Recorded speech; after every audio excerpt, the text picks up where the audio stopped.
सबसे पहले अशोक सुंदरी वाली जगह पर वो 5 बेलपत्र, 5 चावल के दाने और 5 कनेर का पुष्प, अशोक सुंदरी की जगह, आपको मालूम है ना अशोक सुंदरी की जगह सबको। तो इस स्थान पर आप जो भी 5 बेलपत्र, 5 चावल का दाना, 5 कनेर का पुष्प लेकर गए हो, यहाँ समर्पित करो, शिव जी से प्रार्थना करो, बाबा मेरा ये काम है पूर्ण होना चाहिए। बहुत हाथ पैर जोड़ लिए लोगों के, हो नहीं रहा। यही सामग्री को उठाकर शंकर भगवान के शिवलिंग पर समर्पित करो, बाबा से प्रार्थना कर कर बाबा इसको स्वीकार करना। जैसे अशोक सुंदरी की बात को आप स्वीकार करते हो, वैसे ही अशोक सुंदरी की बात को स्वीकार कर कर मेरी झोली भरना। 5 सोमवार बाबा के मंदिर में जाकर ये प्रयास करना प्रारंभ करो, ये कार्य करना प्रारंभ करो। मेरा देव अधिदेव महादेव जो कार्य अटक रहा है उसको पूर्ण तरह से कर ही दो। 5 सोमवार का नियम बनाओ, 5 बेलपत्र, 5 चावल के दाने और 5 बोलो बोलो कनेर के पुष्प। पीला जिस लड़का लड़की का विवाह नहीं होता ना, तो सोमवार के दिन उसको शमी पत्र के नीचे बिठाकर और शमी के वृक्ष के नीचे बिठाकर शमी वृक्ष के जड़ की मिट्टी का तिलक लगाकर हाथ में शमी वृक्ष के हाथ में लड़का या लड़की के हल्दी लगाकर शमी वृक्ष पर छापे लगाकर और वहीं पर उसका मीठा मुंह करा दिया जाता है, तो 3 महीने में विवाह हो जाता है। स्कंद पुराण। सोमवार के दिन भगवान शंकर को अगर जल चढ़ाया जाता है तो हमारे घर में शीतलता का अनुभव होता है। मंगल जो भी सोमवार पड़े आप उस पर कर लीजिए। एक बात बहुत ध्यान दीजिएगा, अगर कहीं नौकरी नहीं लग रही है, सर्विस नहीं है, नौकरी नहीं है और आप कई बार इंटरव्यू दिया है, एग्जाम में बैठ भी गए, कंपटीशन एग्जाम में भी बैठे हो और अगर नहीं हो रहा, कंपटीशन एग्जाम क्लियर नहीं हो रहा या सीए का एग्जाम है या अन्य चीजों की पढ़ाई आप कर रहे हैं या कहीं नौकरी के लिए अप्लाई कर रहे हैं, नहीं हो रहा, 5 शमी पत्र, कितने जम के बोलो जरा, 5 शमी पत्र, 5 बेलपत्र, 5 मूंग के दाने, काय के दाने, मूंग, 5 मूंग के दाने, 5 सफेद पुष्प, कोई भी सफेद पुष्प जो आपको मिल जाए, शिव जी को समर्पित कर कर 1 लोटा पानी नाम और गोत्र बोलकर, और जिस एग्जाम में बैठ रहे हो, जिस कंपटीशन एग्जाम में बैठ रहे हो, उसका स्मरण कर कर आपको छोड़ना है। जिस व्यक्ति पर कर्जा बहुत ज्यादा मात्रा में हो जाता है और कर्जा चूकता नहीं है, में अगर कोई श्रेष्ठ वृक्ष माना गया है तो वो बट का वृक्ष माना गया। कर्जा मुक्ति के लिए सारे वृक्षों में अगर कोई श्रेष्ठ वृक्ष माना गया है तो वो बट का वृक्ष माना गया महाराज। इसलिए प्रशासनिक कार्य के लिए, मानसिक टेंशन में, परेशानियों में बटकेश्वर महादेव का स्मरण किया जाता है। और यदि निवेदन करूंगा, बहुत ज्यादा यदि आपको कर्जा हो गया, बहुत ज्यादा कर्जा हो गया और वो कर्जा चूक ही नहीं रहा, तो थोड़े दिन बड़ के पेड़ के नीचे आप बटकेश्वर महादेव के लिए 1 लोटा पानी, उसमें थोड़ा सा पिसा हुआ चावल पीस के गला लेना, चावल को और पीस लेना, पीस के उस पानी में मिला लेना और मिलाकर उसमें थोड़ी सी हल्दी पिसी हुई डालकर बटकेश्वर महादेव के नाम से बड़ के पेड़ के नीचे अपनी कामना कर कर जो कर्जा हुआ है उस कर्जे का भान देते हुए, स्मरण देते हुए छोड़ दीजिए महाराज। 2 या 3 सोमवार एक ही जगह पर करना, 3 सोमवार बाद वहीं से बड़ के पेड़ की थोड़ी सी जड़ उठा लाना और उस जड़ को एक कोई धागे में बांधकर या तो अपनी गले में डाल लो या अपनी जेब में पटक लो, उसको थोड़े दिन पटक कर रखना, लगभग 2 से 3 महीना पटक कर रखो। वो जड़ जैसे बड़ का पेड़ विस्तार होता है, पानी गिरे ना गिरे, जल वृष्टि हो ना हो, गर्मी पड़े ना पड़े, उसको कोई फर्क नहीं पड़ता, बड़ का वृक्ष आप रूप फैलता जाता, उसकी जड़ें अपने आप प्रबल होती है। उसी तरह ये बटकेश्वर महादेव कहीं से भी अगर जड़ आपके पास में रखी है 1 महीना, 2 महीना, 3 महीना तक, तो ये जड़ अपने आप लक्ष्मी को पकड़कर खींच कर लाती है और कर्जे से मुक्त कर देती है। बटकेश्वर महादेव का स्मरण सुख का देना हो। सोमवार को 3 नियम बना लो। जिस दिन मेरा भोले बाबा तुम पर कृपा कर दे, उस दिन सोमवार का एक नियम बनाओ कि महीने का एक सोमवार मुझे ऐसा करना है, 3 नियम धारण करना है महीने के सोमवार को। पहला, सुबेरे जाकर शंकर भगवान को 1 लोटा जल चढ़ाना है। दूसरा, दोपहर के समय पर जाकर मुझे बेलपत्री के वृक्ष के नीचे एक चावल का दाना रखकर बेलपत्री की 7, 11, 21, 108, 51 जितनी परिक्रमा आप लगा सकते हो वो लगाना है। और तीसरा, बेलपत्री के वृक्ष के नीचे और शंकर के मंदिर के दरवाजे पर मुझे एक घी का दीपक लगाना है। बस ये 3 नियम जिसने महीने में एक बार ले लिया, समझ लो उसको पीछे हटने की जरूरत ही नहीं, वो आगे ही बढ़े। महीने के किसी एक सोमवार का ऐसा नियम बना लो कि मुझे 3 नियम धारण करना है महीने के किसी भी एक सोमवार को। हम ये नहीं कहेंगे कि तुम सोमवार 5 पढ़ रहे हो तो 5 को करो, 4 पढ़ रहे हो तो 4 को करो, 3 पढ़ रहे हो तो 3 को करो। तुम तो महीने का एक सोमवार का नियम बना।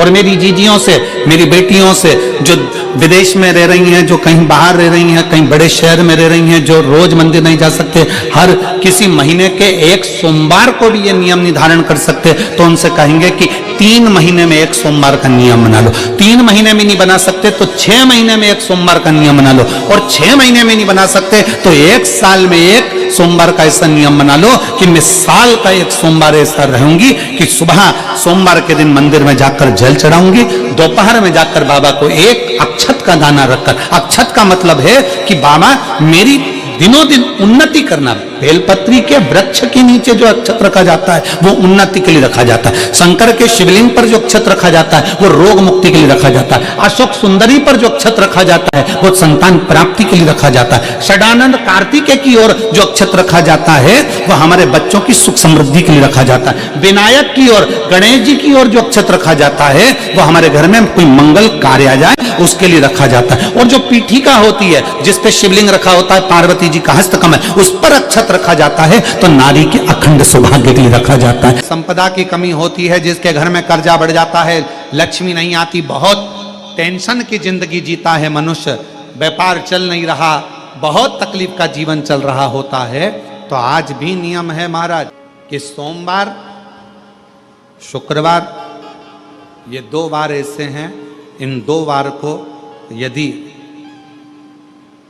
कटोरी में थोड़ा सा शहद रखकर, मधु रखकर यदि लक्ष्मी जी का स्मरण किया जाए और माता लक्ष्मी जी का स्मरण कर कर एक लाल पुष्प उस कटोरी के सम्मुख में माता लक्ष्मी का नाम लेकर रखा जाए और बाद में वही शहद, वही मधु और वही पुष्प सोमवार का दिन और शुक्रवार के दिन लक्ष्मी का पूजन कर कर, स्मरण कर कर, दूसरे दिन शुक्रवार के दिन पूजन करें, शनिवार के दिन उस मधु का, उस पुष्प का विसर्जन करें, सोमवार के दिन पूजन करें लक्ष्मी जी का स्मरण कर कर, और मंगलवार के दिन अगर विसर्जन करें, 5 या 7 सोमवार या शुक्रवार को यदि आप मधु का भोग लक्ष्मी जी को लगाना प्रारंभ कर दें, शिव का नाम स्मरण कर कर, तो उसके घर में कभी संपदा की कमी नहीं होती, लक्ष्मी उस संपदा को बढ़ाती है। अक्षत रखने का भी तरीका है। नंदी हमको प्रेरणा देता है। शंकर भगवान के मंदिर में जो नंदी की स्थापना होती है शिव मंदिर के बाहर, वो हमको प्रेरणा देता है कि इधर उधर ना झांकते हुए शंकर पर दृष्टि लगा लो, वो तुम्हारी सृष्टि बदल देगा, वो तुम्हारी जिंदगी बदल देगा। वो नंदी सीख गया। पर हमारी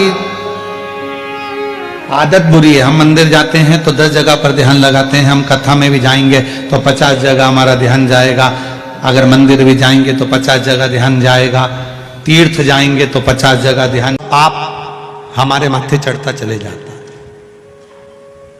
निंदा करने वाला, जिसकी हम निंदा कर रहे हैं उसका पाप। एक कथा पहले कही थी, आप लोगों के स्मरण में होगा। एक राजा को एक बीमारी लग गई, पूरा शरीर टपक रहा है, गिर रहा है, पूरा शरीर टपक रहा है, गिर रहा है, बड़ी भयंकर बीमारी, गल गल कर शरीर नीचे गिर रहा था। राजा ने सारे वेदों को दिखाया, सारे डॉक्टरों को दिखाया, पर राजा का शरीर ठीक नहीं हुआ। आखिरी में राजा ने विचार कर अब करूं तो करूं क्या। गुरु जी के पास गया, गुरुदेव मेरे शरीर में एक रोग लग गया, शरीर टपक टपक कर जमीन पर गिर रहा है गुरुदेव, मेरा शरीर गल रहा है गुरुजी, आप बताओ कुछ अच्छा बता दीजिए। गुरुजी ने कहा राजन तेरा शरीर गिर रहा है, हाँ टपक रहा है, हाँ शरीर गल रहा है, हाँ राजन तेरा भाई था ना वो तो मर गया, भाभी कहां है, घर में। राजन एक काम कर, जहां जिस कक्ष में तेरी भाभी सोती है उस कक्ष के बाहर रात्रि के समय पर जाकर दरी बिछाकर सोना चालू कर दे, किसी को बताना मती, किसी को बोलना मती, किसी से कुछ कहना मती, बस भाभी के कमरे के बाहर जाकर सोना चालू कर दे। ठीक है महाराज, इससे अच्छा हो जाऊंगा, बिल्कुल अच्छा हो जाएगा, जा सो। अब गुरु जो बताता है बड़ा विचित्र बताता है। दुनिया के लोगों को भले लगता है क्या शंकर जी को जल चढ़ाने से ऐसा हो सकता है, क्या बेलपत्र चढ़ाने से ऐसा हो सकता है, क्या धतूरा चढ़ाने से ऐसा हो सकता है, क्या शहद चढ़ाने से ऐसा हो सकता है, क्या चावल का दाना चढ़ाने से ऐसा हो सकता है, क्या शंकर जी के मंदिर में सफाई करने से, शिव जी के मंदिर को धो देने से शंकर के मंदिर को साफ कर गया, उसके कमरे में जाकर सोता है। भाई मर गया और राजा भाभी के कमरे में जाकर सो रहा है।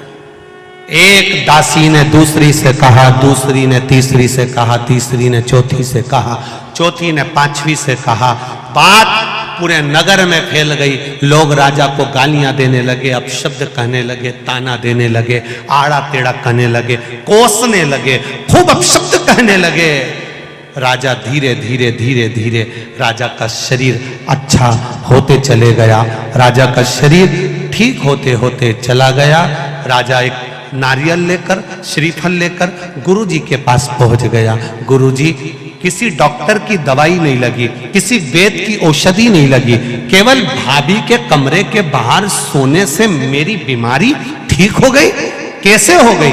गुरुजी ने कहा राजा तेरा पाप बहुत बढ़ गया था, उस पाप को समाप्त करने के लिए तेरी निंदा करवाना प्रारंभ करी, तेरी बुराई करवाना प्रारंभ करी। दुनिया के लोगों ने जब तुझे गाली देना चालू करा, अपशब्द कहना चालू करा, बुराई करना चालू करा, निंदा करना चालू करा, तो तेरा रोग, तेरी बीमारी अपने आप समाप्त हो गई, तेरा रोग मिट गया, तेरी बीमारी समाप्त। तुम देखना, अपने अपने घरों में देखना, बहू का घुटना दुख है, बहू की कमर दुख है, बहू की पीठ दुख है, बहू का सिर दुख है, बहू का हाथ दुख है, बहू का पांव दुख है, और 70 साल 80 साल की डोकरी का कुछ नहीं दुख है। में प्रथम ज्योतिर्लिंग सोमनाथ, जहां पर चंद्र कुंड है, जिस सोमनाथ जी के पास में भगवान शंकर के उस धाम के पास में भगवान कृष्ण भी आकर अपने प्राणों को त्यागना चाहते हैं, क्योंकि वहां से मैं मुक्त हो जाऊंगा, संसार के सारे बंधन छूट जाएंगे। ऐसे सोमेश्वर महादेव का स्मरण किया गया। भगवान अर्धनारीश्वर भगवान, जब इंसान को मृत्यु का समय नहीं मालूम कि कब मरेगा, तो पूजन का समय क्या पूछना। हर पल दिन रात भगवान की भक्ति ऐसे करो कि मैं अगले पल जीवित रहूंगा कि नहीं रहूंगा। जब मौत का ठिकाना नहीं तो मरने का क्या ठिकाना, भजन का क्या ठिकाना। घड़ी चंद्रदेव ने पूछा शिव जी की आराधना कर, तेरा मन पड़े जब कर, 24 घंटा शिव की स्तुति कर। चंद्रदेव ने शिवलिंग बनाया, पूजन करी, रोज पूजन करते, रोज अर्चना करते, रोज विनती करते, शिव जी प्रकट हो गए। एक कुंड, चंद्र कुंड प्रकट हो गया, उस कुंड से शंकर भगवान प्रकट हो गए। प्रकट होकर कहा ले इस कुंड में स्नान कर, तेरा चर्म रोग समाप्त हो जाएगा। चंद्र कुंड में चंद्र ने स्नान करा, रोग समाप्त हो गया, रोग गया, रोग समाप्त हुआ, चंद्रदेव ठीक हुए, भगवान सोमेश्वर महादेव के रूप में विराजमान हो गए। का पवित्र चरित्र कर रहा है उमा महेश, शिव महापुराण वर्णन कर रही है कि मेरे जीवन में बहुत संघर्ष का